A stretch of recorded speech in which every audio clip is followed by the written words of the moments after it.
Bonsoir Joël Dicker. Bonsoir. Il est là, le nouveau Dicker, un animal sauvage. Dans quel état d'esprit êtes-vous à 4 jours de la sortie officielle de ce nouveau roman? Le trac évidemment, de savoir comment ce livre, après 2 ans seul à seul avec lui, qui n'est plus entre mes mains, va être lu, va être perçu, va être aimé ou pas par mes lecteurs. On note la maison d'édition, Rosier & Wolf, qui est votre maison. Ça fait du bien d'être le patron maintenant. Mais c'est pas une question de patron, ça fait du bien. Ça change pas grand-chose à ce qui était avant. J'étais chez un éditeur que j'aimais beaucoup. Sa maison a fermé et Bernard, mon éditeur d'avant, est toujours un peu avec moi dans cette maison par son esprit très indépendant. Ça fait du bien d'être indépendant. Ça fait du bien d'avoir son destin en main. Ça, c'est important pour moi. On va reparler de Bernard de Fallois, votre deuxième père spirituel, mentor, Ouais. qui a lancé votre carrière, qui a été votre premier grand soutien. Parlons de la sortie. On appréhende la critique, on appréhende les retours. Mais c'est de l'appréhension, mais je disais trac avant. C'est vraiment le trac de l'artiste au moment de se lancer, de retrouver le public, surtout ça. De savoir enfin ce que les gens pensent, de savoir voilà, si ce roman, si ce que j'ai vécu, si ce que j'ai aimé, est-ce que les lecteurs vont retrouver ce que j'ai retrouvé. C'est ça que j'aime aussi, c'est que chacun lit un livre par rapport à lui-même. Et ce que j'ai voulu raconter, ce que je raconte dans ce livre, et ces personnages, et ce qui se passe, c'est quelque chose que j'ai vécu par rapport à moi, à ma lecture de lecteur. Je suis auteur, mais je suis mon lecteur aussi. Et je sais que chaque lecteur va se l'approprier, c'est ce qui est beau, que chaque lecture est différente. C'est la grande différence entre un livre et une série télé ou un film, c'est que dans le livre, vous, lecteur, vous êtes créateur, vous allez imaginer les personnages, les lieux, vous allez créer quelque chose en vous. Et c'est ça que j'aime, c'est de me confronter à ça, c'est savoir, voilà, ce que j'ai réussi à transmettre tel que je le voulais, qu'est-ce qui a été perçu différemment. C'est un moment, voilà, c'est très excitant, c'est très excitant. Vos lecteurs, parlons-en, ils sont 20 millions, vous les avez comptés, vous les connaissez un par un. Je les connais, oui. Quel lien vous entretenez avec ces lecteurs? C'est une grande famille, c'est un lien très tendre. Et c'est réciproque parce qu'ils m'ont connu quand j'ai commencé, à 26 ans, à 27 ans, dans le monde entier, dans des pays où je retourne, des lecteurs que je retrouve, des lecteurs qui m'écrivent. Ils me suivent livre par livre dans mon évolution aussi, de jeune homme, de jeune adulte, un adulte maintenant. Je vieillis peu à peu, je passe des étapes de ma vie. Et c'est très bienfaisant, c'est bienveillant. Et il y a aussi cette joie de retourner en librairie, de les retrouver, de les recontacter. C'est des retrouvailles, ce sont des retrouvailles. Ils vous désarçonnent parfois, ces lecteurs? Par leurs questions, oui, parce qu'ils ont vécu, parce qu'ils ont aimé, par les liens qu'ils font, par leur approche culturelle aussi, parce que des lecteurs d'une culture par rapport à une autre vont lire le livre différemment, vont voir des sujets très différents qui, eux, les concernent plus pour eux. Et puis, le lecteur, souvent, quand il vient vous voir et qu'il vous parle de ce qu'il a aimé, il n'est pas dans le rôle d'un critique qui émet un jugement ou qui partage, ou un expert. Il est vraiment dans le ressenti. Et ça, il y a quelque chose de très fort, parce qu'on est dans une humanité, on est dans un lien direct. J'ai aimé ça pour ça, ça m'a fait ci, ça m'a fait ça. Mais il y a une vraie interaction entre 2 êtres humains, moi auteur, mais en tant qu'être humain, le lecteur qui me parle de ça, et ça me touche toujours beaucoup. Les experts, les critiques sont vos meilleurs amis? Ça peut. Ça peut. Mais il n'y a pas une inimité. Le critique, il est là pour partager, pour parler, pour donner son avis. Il est dans un rôle, évidemment. Des fois, il est de bon ton de critiquer les gens qui ont du succès. Mais ce qui est important pour moi, c'est tant qu'il y a des critiques de livres, que ce soit les miens ou d'autres, ça veut dire qu'on parle un peu de livres. Et c'est ça qui est très important. On est dans un monde où la lecture, la place pour la lecture pour les livres rétrécit quand même. Les cahiers, les suppléments de lecture dans les journaux sont moindres. La place dans les émissions de radio, de télé, elle diminue aussi. Et je crois que c'est important, tant qu'il y a des critiques, tant qu'on parle de livres, tant qu'on a cette communication, ce dialogue sur les livres, tant qu'on fait lire les gens, tant qu'on les incite à lire, c'est ça qui compte. Mais il y a un appétit pour la lecture, vous le sentez encore? Il y a un appétit qui est malgré les écrans, inné. malgré l'avènement du numérique, etc. C'est pas malgré, c'est que l'appétit est là. Mais il faut arriver, alors ceux qui lisent, et c'est très bien, il faut arriver à diriger et rediriger ou brancher ceux qui ne lisent pas encore. Et c'est pour ça que c'est tellement important de parler de livres, c'est tellement important d'aller parler à ceux qui ne lisent pas encore. Je crois que l'appétit dont vous parlez est en chacun de nous. Je crois que tout le monde aime lire, mais que tout le monde ne le sait pas encore.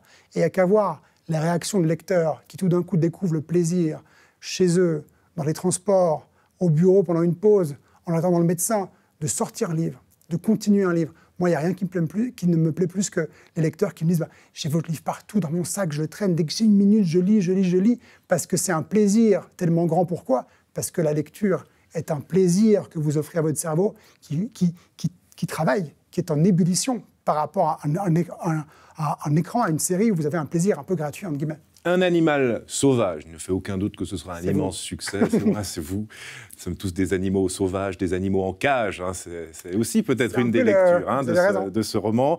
Immense succès, je le prédis, comme ça, je fais Madame Irma, Merci, Madame totalement happée par l'histoire. On va parler du pitch, évidemment, mais d'abord l'intention de l'auteur. Qu'est-ce que vous aviez envie de présenter à vos lecteurs ? Un livre avec un ascendant peut-être plus psychologique que les précédents. Spoiler alert, il n'y a pas de meurtre dans ce livre-là. Et pourtant, je crois qu'il n'y a pas moins de suspense. De raconter aussi une histoire qui se passe à Genève, c'était important, c'est ce que je voulais. Et qui, contrairement à un de mes autres romans, La Chambre 622, où Genève était présente, mais plutôt comme décor, ce livre-là, c'est ce que j'ai essayé de faire en tout cas, connaît Genève comme personnage. C'est un des personnages du livre. On la rencontre, on la vit, on la découvre. Elle existe vraiment. Pas loin de chez vous, Colonie, hein, vous avez choisi en tout cas une... Pas loin de chez moi, j'habite à Genève, donc tout est assez proche. Et pourquoi ce décor de Colonie, cette rive gauche huppée, pas loin du lac ? Parce que l'histoire raconte, difficile de faire le pitch sans en raconter trop, mais l'histoire raconte deux couples qui vont être en opposition totale à un moment donné, mais dont au démarrage de l'histoire, ils sont voisins. Un couple est nouvellement venu, arrive et s'installe dans une promotion bon marché, au cœur de Colonie, la commune huppée, et leurs voisins, Arpad et Sophie, sont un couple très glamour. Très sexy. Très sexy, très belle maison. Dans les apparences, tout est sublime. Et ces nouveaux voisins vont être fascinés par Arpad et Sophie. Ils vont lier une amitié avec eux. Cette fascination va tourner à l'obsession. Et puis en toile de fond, un braquage qui va avoir lieu et deux couples qui s'affrontent. Ah, ce braquage, c'est d'ailleurs comme ça que s'ouvre l'histoire. Et on est devant une bijouterie, il y a deux braqueurs. On ne sait pas ce qu'ils veulent, on ne sait pas qui ils sont d'ailleurs, on ne sait pas d'où ils viennent.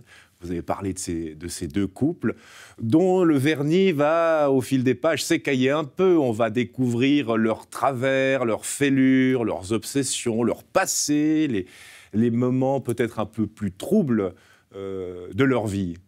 Oui, c'est une histoire avant tout sur ces personnages. C'est une histoire qui raconte le vernis, celui qu'on met pour les autres, mais aussi le vernis que les autres posent sur nous-mêmes. C'est-à-dire qu'il y a les apparences, celles qu'on exerce, celles qu'on essaye de mettre pour faire bonne figure, mais il y a aussi toutes les apparences qu'on donne malgré nous, tous les fantasmes que les autres portent sur nous sans qu'on ait forcément cherché à créer cette apparence-là. Donc c'est un jeu un peu double entre ce qu'on essaie de montrer ou ce qu'on essaie de cacher, ou aussi ce que les autres projettent sur nous et ce que cette projection raconte des gens qui la font. C'est aussi un livre sur l'émancipation. C'est vrai, l'émancipation, la liberté, le sens de la vie et la conscience aussi que les vies sont courtes, nos vies sont courtes, et qu'il faut en faire quelque chose de bien pour soi-même. C'est un livre qui fait des allers-retours dans le temps, qui fait apparaître différents lieux. Comme ça, on a comme une série TV, en fait. On passe comme ça d'un lieu à l'autre, hop, hop, une scène. C'est extrêmement rythmé. Il y a aussi des scènes à Saint-Tropez. Voilà, on est dans un décor qui est assez glamour, en fait. Qui est glamour, qui est Genevois aussi, qui est comme une série télé. Ça, je ne sais pas, parce que je crois que la série télé a plus emprunté au code des livres, du roman, des feuilletonistes que l'inverse. Mais je crois que c'est surtout un livre, un peu comme les précédents, qui fait beaucoup appel à l'imaginaire du lecteur, et dans lequel j'ai encore une fois essayé de lui laisser beaucoup de place pour que le lecteur puisse s'emparer de ce livre et être lui aussi créateur. C'est important et ça reste quelque chose de très important pour moi.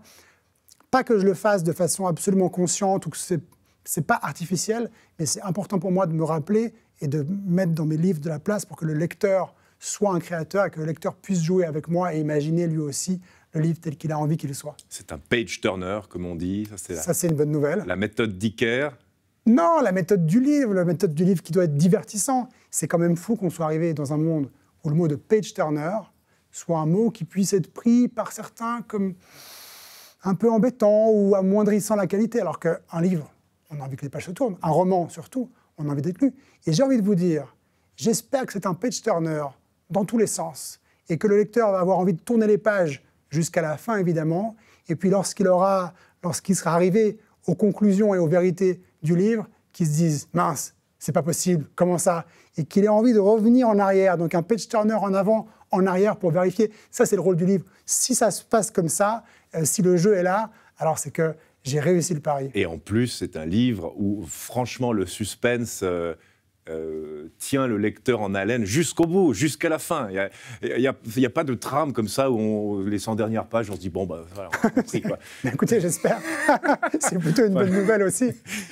Comment vous l'écrivez, ce livre? Vous l'écrivez voilà, du début à la fin, vous ne connaissez pas la fin quand vous le commencez? Non, je ne connais pas la fin. Mais c'est pour ça que je pense que le suspense aussi est là, parce que je ne sais pas ce qui se passe et que j'ai envie de savoir. Et je pense que c'est malgré moi, ça transparaît un peu dans les pages. Et après, il y a évidemment un retravail. Et je dis souvent que je n'ai pas de plan, ce qui est vrai, et que j'écris le livre tel que vous le lisez, c'est-à-dire que, et vous le racontiez avant, il y a des allers-retours dans le temps. Et quand c'est le cas dans le livre, ces allers-retours, je les écris au fur et à mesure qu'on les lit. Et ce n'est pas que je séquence mon histoire chronologiquement puis que je mélange ensuite. Par contre, il y a cette envie pour moi de savoir et de reprendre ensuite pour être sûr que tout fonctionne bien. Donc je relis, je coupe, je retranche pour être sûr que tout fonctionne et que le livre a des échos et connaît des échos au début, au milieu et à la fin. Il y a une certaine densité aussi dans l'histoire, beaucoup d'action, de l'action, assez peu de descriptions, en tout cas pas forcément de très longues descriptions. C'est quoi? C'est pour laisser le lecteur se créer ses propres décors? C'est pour laisser le lecteur, mais c'est aussi parce que moi, lecteur, j'aime pas qu'on me décrive, j'aime pas qu'on me raconte comment sont les choses, j'ai envie de les imaginer moi. Je crois que là, c'est aussi vraiment, vous savez, j'aime écrire parce que j'aime lire avant tout, c'est la lecture qui m'a amené à ça. Et je sais que moi, lecteur, je m'impatiente sur les descriptions quand elles m'empêchent ou quand elles me brident dans mon imagination. Votre processus d'écriture, alors, on l'écrit du début à la fin. Vous vous coupez du monde aussi. Il y a une vraie bulle qui se forme autour de ce processus de création. Vous n'en parlez à personne. J'en parle à personne. Personne ne lit. Personne ne lit parce que je crois que c'est très difficile pour quelqu'un de donner un avis sur un livre qui n'est pas fini. Il faut avoir un début, un milieu, une fin, parce que sinon on vous dit, bon, bah, j'ai lu les 100 premières pages ou les 200 pages, il en reste 200. On va vous dire, c'est pas mal. Il faut avoir le mot de la fin, je crois, pour se faire une vraie idée. Et puis une bulle aussi, je ne fais pas de promotion où je délaisse un peu mes lecteurs dans les librairies quand je n'ai pas une nouveauté. Pourquoi? Parce que j'ai besoin de ce temps-là pour me retrancher, pour oublier un peu le succès, pour éviter d'avoir aussi des lecteurs qui me disent « Ah, mais j'ai tellement aimé ce livre-là, j'espère que le prochain sera comme celui-là ». J'ai envie de pouvoir être libre. Et pour retrouver un peu de liberté, malgré le succès, mais c'est un beau succès qui me plaît évidemment, mais pour retrouver une liberté et retrouver une authenticité comme écrivain, j'ai besoin de me couper un peu du reste du monde. Quitte à être parfois un peu incompris. Incompris par qui? Dans votre aventure solitaire, c'est que vous vous coupez du monde, alors il peut y avoir cette dimension où on est forcément un peu incompris quand de toute façon on passe l'essentiel de son temps seul à seul avec des personnages qui n'existent pas. Ça fait partie aussi du plaisir d'être dans un monde imaginaire, dans une vie plus forte que la vie, puisque c'est une vie où tout est possible. Et ça nous met forcément un tout petit peu en porte-à-faux avec le reste du monde, avec notre existence. Mais on me dit souvent, oh, vous êtes un écrivain très discipliné parce que vous levez tôt le matin et vous écrivez tous les jours. Et je dis souvent que la vraie discipline, c'est pas de me lever et d'écrire toute la journée. La vraie discipline pour moi, c'est à un moment donné de dire stop, je dois arrêter, je dois retourner dans ma réalité, dans la réalité et laisser mon livre un peu de côté. Il y a cette tentation d'échapper à la vie. Parce qu'un livre, c'est tellement tentant parce que tout est possible. On peut le refaire, on peut le réécrire, on peut le reprendre. C'est pas tant une échappatoire de la vie, c'est vraiment une envie de toujours titiller, de reprendre, de réécrire. Il faut être capable parfois de dire, bon, bah, stop, je reprends demain ou je m'arrête ici. La question à 2 francs, la créativité, elle surgit d'où? C'est pas à 2 francs, c'est une vraie question. Elle surgit de tout. Je crois que c'est vraiment le magma de tout ce qu'on a dans la tête, des expériences, de ce qu'on a lu, de ce qu'on a vu, de ce qu'on a fait, et qui ressort sous une forme ou une autre. Mais c'est la vaste question passionnante de notre cerveau, de ce qui se passe dans notre tête. Votre premier lecteur ou votre première lectrice, c'est qui? En général, c'est Marie-Claire, qui travaille avec moi et qui est responsable de la fabrication, et qui a une habilité absolument extraordinaire, une capacité à lire et oublier. Et donc, je peux lui faire lire des versions du livre qui, là, ne sont pas complètement finies ou pas finalisées, et elle est capable d'oublier complètement ce que j'ai écrit pour lire une nouvelle version et me dire là ce que j'en pense ou là ce qu'elle en pense, Contrairement à d'autres lecteurs qui arrivent, mais attends, mais là je comprends parce que dans l'autre version, tu avais écrit ci ou ça. Et j'ai besoin d'avoir quelqu'un, et elle a ce don, qui arrive à faire abstraction complètement de ce qu'elle a lu et de lire chaque nouvelle version comme quelque chose de complètement nouveau. Il n'y a plus Bernard de Fallois, qui était votre mentor, vous l'avez dit, votre éditeur pendant le début de votre carrière, décédé en 2018. Ouais. Vous avez sorti, sans lui, entre guillemets, 2 livres, je crois. Le travail a changé sans Bernard de Fallois? Le travail a changé. J'avais fait paraître à sa mort, ou depuis sa mort, au sein de ses éditions, avant qu'elle ferme, 2 titres. Et donc il y avait déjà une passation de pouvoir, il y avait déjà avec moi une façon de travailler un peu différemment, puisqu'il n'était plus là. Et puis depuis sa mort et la fermeture des éditions de Fallois, c'est le 2e titre qui paraît. Alors, il n'était déjà plus là, donc la transition a été plus douce. En même temps, il m'accompagne quand même par sa bienveillance, par ses conseils. Je pense souvent à lui. Et cette maison d'édition en elle-même, elle est un peu pour lui, en tout cas par fidélité pour lui, et en clin d'œil à tout ce qu'il m'a appris, à cet esprit qu'il était, esprit très, très indépendant et très libre. Mais justement, qu'est-ce que vous gardez de lui? Est-ce qu'il est là, des fois, il vous parle quand vous êtes en train de travailler C'est pas un fantôme, j'ai des photos de lui, mais il me revient souvent sous la forme de conseils, de choses qu'il a faites, qui me reviennent. Il avait un conseil que je garde en tête souvent, c'était d'être curieux, de poser des questions. Il disait, mais quand vous avez une question, quand vous devez résoudre quelque chose, même si vous croyez savoir, interrogez, demandez à tout le monde et faites-vous votre opinion après coup. Je fais ça souvent. Vous aimez les énigmes, vous aimez résoudre les énigmes. Hein. J'aime questionner. Dans l'énigme, ce qui me plaît, c'est pas tant la résolution, c'est le questionnement, le chemin de questionnement, et c'est surtout tout ce qui va émerger de la réflexion. Et la fin, la chute, a moins d'importance que La chute a moins d'importance. Ouais. La chute a moins d'importance parce que la chute, elle vient conclure quelque chose, mais le vrai plaisir, en général, c'est pas justement cette finalité, c'est le plaisir, en tout cas intellectuel, qu'on a pu avoir sur le chemin, et l'exercice, il est vraiment là, il est dans ce moment-là. Coup d'œil dans le rétro, Joël Dicker, vous avez 38 ans, je ne remonterai pas jusqu'au collège de Stel, à Carouge, mais le Joël Dicker du Grand Prix du roman de l'Académie française, vous aviez 26 ans à l'époque, 27 ans, il a changé ce Joël Dicker? Heureusement oui, de 27 à 38, 39 bientôt. Il a changé, il a mûri, il a grandi, il a évolué, heureusement, la vie veut ça, mais je garde beaucoup de tendresse pour le Joël de l'Académie, avec Bernard. Et je me souviens de ce jour, de ce coup de fil. Et on monte dans sa voiture, il avait une vieille bagnole verte, et on part ensemble. Et je me souviens de ça parce que c'était vraiment pour moi un moment, un grand honneur, évidemment, mais surtout, je me sentais vraiment comme poussé par les académiciens. Je n'ai jamais reçu ce prix en me disant c'est le couronnement de rien quand on a 27 ans. Je me suis vraiment dit c'est un encouragement fait à la jeunesse, et c'est un encouragement qui m'est fait, et je devrais me montrer digne, c'est ce que je me disais à ce moment-là, et je me le dis toujours, me montrer digne de ce prix et continuer à travailler avec beaucoup de sérieux et à écrire beaucoup de livres. Vous l'avez eu très vite, ce prix, donc on n'a pas le temps d'attendre, en quelque sorte, quand on a très jeune un prix aussi prestigieux. Mais c'est pour ça qu'il faut le prendre pour ce qu'il est. Il ne faut pas le prendre pour le prix en lui-même, il faut le prendre au regard de ce qu'on est à ce moment-là. Un jeune auteur qui a encore tout à faire. Et c'était au fond pour moi un très bon prix, parce que je continue à me dire et je continue à voir dans le quotidien et dans ce que je fais quand j'écris, tout ce qui me reste à faire, tout ce que j'ai envie de faire, tout ce que je n'arrive pas à faire et que j'espère un jour, en évoluant, en progressant, être capable de faire, plutôt que de dire j'ai eu le prix, tout va bien, merci, au revoir. Et il y a le succès immense. Ouais. Vous faites partie des rares auteurs à dépasser enfin, voilà, accumuler les millions de lecteurs. C'est un petit club assez fermé, assez restreint. Malheureusement, trop restreint. Trop restreint par rapport à l'excitation générale, au plaisir général, à l'engouement général que la lecture procure. Mais cette lecture, elle est en concurrence terrible avec les téléphones, les tablettes, le Wi-Fi et Internet. Et je crois que c'est le rôle des parents, des éducateurs, de tous ceux qui sont en contact avec des non-lecteurs, qu'ils soient jeunes ou moins jeunes, voire âgés, de les pousser à lire. De trouver un livre, de leur mettre un livre entre les mains et de pouvoir, je dis ça souvent, je dis, prendre le temps de lire, c'est pas se bloquer une soirée et se forcer à lire un livre et qui nous tombe des mains. Prendre le temps de lire, c'est déjà la première action de lire. Qu'est-ce que c'est? C'est avoir un livre avec soi, dans son sac, dans sa poche. Un livre de poche, il rentre dans votre poche. L'avoir avec soi. Et quand on a quelques minutes libres, une petite pause là, un moment bloqué ici, on lit. C'est tellement important. Vous-même, vous lisez beaucoup? Je lis autant que possible.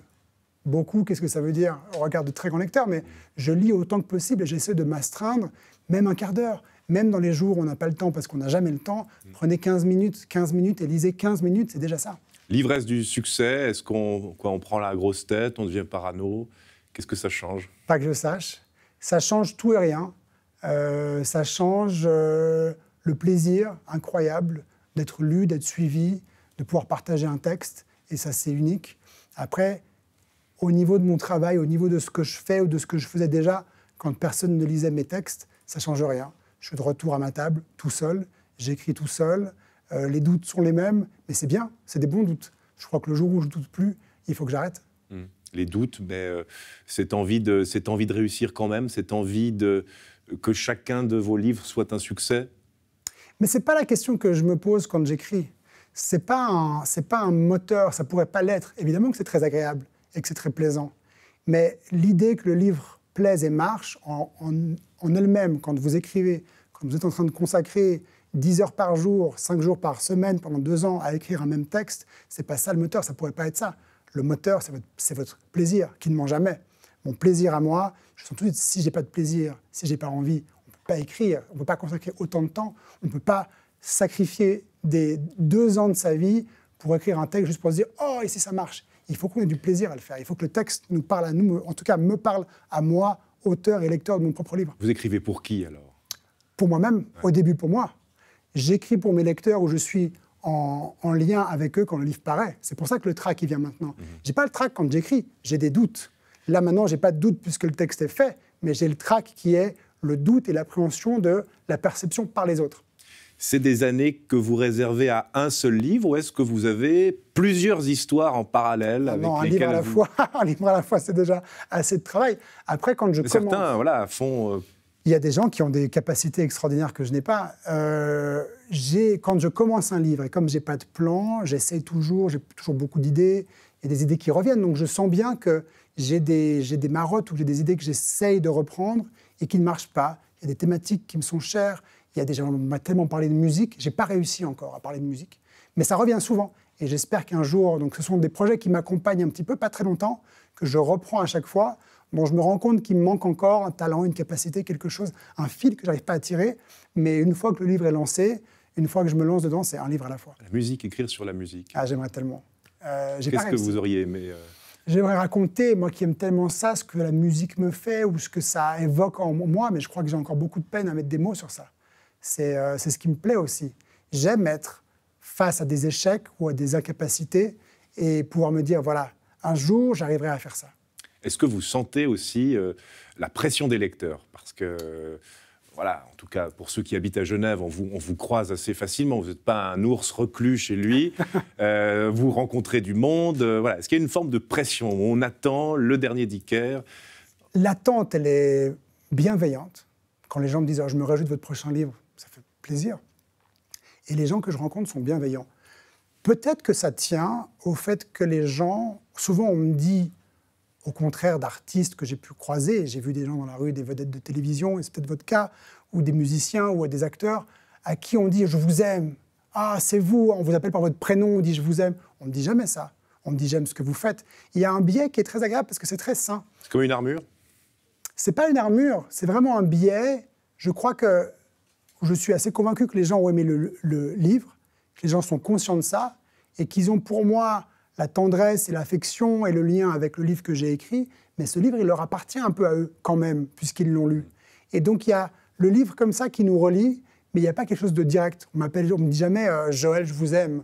On m'appelle souvent Monsieur Dicker, ce qui me surprend toujours. Je me sens toujours un peu vieux, mais c'est pour montrer qu'il y a une distance quand même, et on dit « j'aime ce que vous faites, j'aime vos livres ». C'est un rapport très indirect qui rend tout ça très doux, très agréable. Pas de fan absolu? Pas de fan absolu dans le sens d'une hystérie ou d'une folie. On peut avoir, on voit des fois des séquences avec Amélie Nothomb par exemple. C'est vrai qu'elle a un rapport avec ses lecteurs très proche, quoi. Très proche. Elle leur écrit, elle est extraordinaire. Elle les reconnaît tous et toutes. Elle leur écrit, elle passe des heures tous les matins à répondre aux courriers. Elle est formidable. C'est pas votre cas? Moi, je réponds à mes lettres et je réponds évidemment à mes lecteurs, mais elle a une proximité, elle a un lien qu'elle a créé qui est très fort, qui est le sien. Et j'ai moi aussi un lien très proche, mais le lien que j'ai, c'est le mien, c'est celui de Joël avec son lectorat à lui. Je ne vais pas essayer de reproduire ou de faire une mimique de ce qu'une Amélie ou un autre ferait pour ses lecteurs. Chacun a son lien, chacun crée son lien, et ça c'est important. C'est en ça que c'est vrai, c'est très authentique. On n'est pas dans la reproduction, on n'est pas dans un effet de masse, on est dans quelque chose de très unique et de très lié à chaque auteur. Un animal sauvage, Joël Dicker, chez Rosie N. Wolf. Rosie Wolf. Voilà, c'est là, il est là. Il est prêt à sortir dans toutes les librairies 4 jours avant la sortie. Merci Joël Dicker. Merci Jérémy. Bonne chance, plein succès. Merci. À bientôt. À bientôt.